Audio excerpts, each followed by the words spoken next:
My next guest promised to take me on a sightseeing trip through scenes of her childhood. Not that her childhood was all that long ago, but in spite of that, her achievements throughout the music world are impressive indeed. We met and drove to Mount Errigal, a place that is very special to her.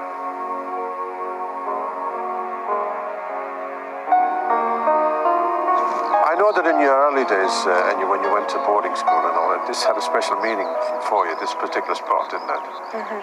When you're very young, it's very hard to assess when you're near home, but this was always the landmark for me, that I was just around the corner from home.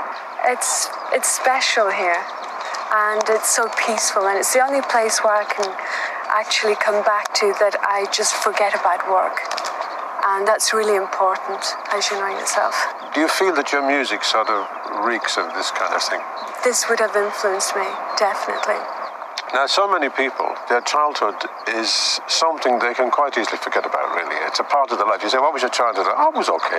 And they just talk about it. Now, my childhood has always been very special to me. Now, you're exactly the same, aren't you? Yes, well, my childhood, there was so much music happening around me, and that has a great influence on me. And it's, you know, to my parents, my grandparents, they were involved in music. And I come from a very big family and very happy sort of memories of my childhood. Yeah. How many of you were there? There's 9 in the family, 4 brothers and 4 sisters. And where do you fit? I am, I like to put it, the 4th youngest. The 4th? Now, this particular part of the world is very much a Gaeltacht area, isn't it? Mm-hmm. Now, I've spoken to you about this before, and I envy your ability to speak such great Gaelic. How much Gaelic did you speak when you were young? Well, it was all Gaelic I spoke until I went to school, which was around 3 or 4, and then I would have learned how to speak English. But that's all I heard, because around here they only speak Gaelic. And you sing a lot in Gaelic now, do you? Yes, it's because it's my first language, so I'm extremely comfortable when it comes to, I can express myself so much better in Gaelic. Now, you're going to sing one of your songs for us, and which is called Lehe Gal Moge, isn't it? Mm-hmm. Now, I know enough to know that is the sort of the lovely days of my youth, and the sort of bright and happy days of my youth. When and why did you write that one? I think we had decided we'd like to work on an Irish song, and it was in the vein of traditional Irish music. Now, just for people who are going to listen to the song now, just tell us what the rest of the words are going to say so they can try and follow it as it goes along.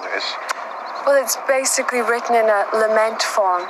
It's Ohon is Ohono, which is crying, and it's really crying on the loss of my youth. And it's gone forever, and it's basically talking about the happy memories I had of my childhood. You haven't lost your youth yet. Let's hear the song.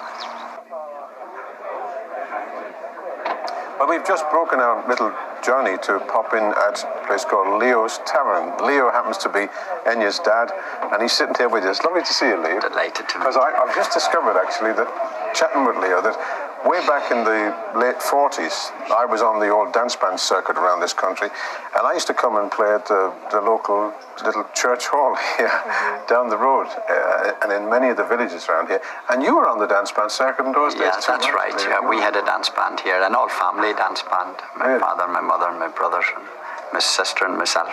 Well, one thing I noticed just sitting here talking to you now, in all that years, you've never taken a drink, have you? No.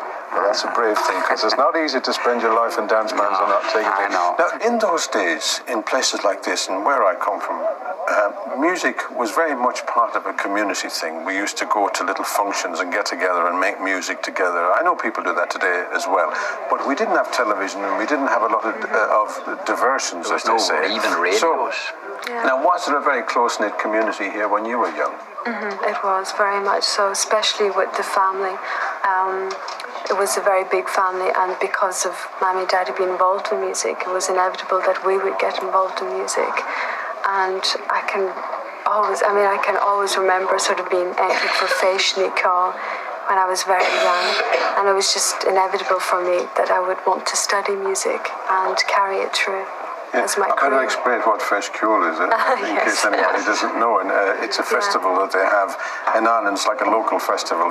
Ceáil is the word for music, and Feis is a sort of a festival, isn't it? Yes. And you have Yeah. dancing competitions and singing competitions. Yeah. You get little medals and things to wear to Right. show you're one of the good ones. Now, all of the people I've been talking to travel an awful lot because of their success in the music Yeah. business. And when you travel a lot, you give a certain I suppose you give a certain impression of Ireland, whether you like it or not. You're a sort of an ambassador. You're going around the country, and people do have some very funny impressions of Ireland. Actually, there are still people It's around the very world, mixed, yeah. who think Yeah. that we have sort of pigs in the kitchen and all that sort of thing, and they still don't know really what Ireland is like. Now, what would you like people to think Ireland is like? Well, for me, it's very special for me, especially in Gweedore. I come up, very often back to Gweedore, and generally, they should see Irish people as very open and warm people, and very happy. And all these other stories, they should really try and forget them. Before we go, can I thank you, Leo, for having us here? Delighted Lovely indeed, to and see you're welcome at any time. Thank you. Hope to see you soon Lovely again. to see you. And Let's go. This is Wahadagalan. To translate that, it would have meant the sheltered plain. And you spent a lot of time here when you were a child. I've been looking for your sandcastles, but they're all gone. You spent a lot of time long playing gone. here on Sundays, I suppose. You would come here with your parents, would you? Well, this was like in the summertime. We used to come down here early in the morning and spend all day here, the family. And we'd leave here about 7 o'clock, 8 o'clock in the evening. And it was just exploring all around here. It was just great fun. Because we were going to do this thing together, and I've spoken to an awful lot of people about, asked them what they thought of your music and so on, so I get very honest opinions from different... And it's lovely, really, because so many people have said things to me like, well, I can't describe it really, Yeah.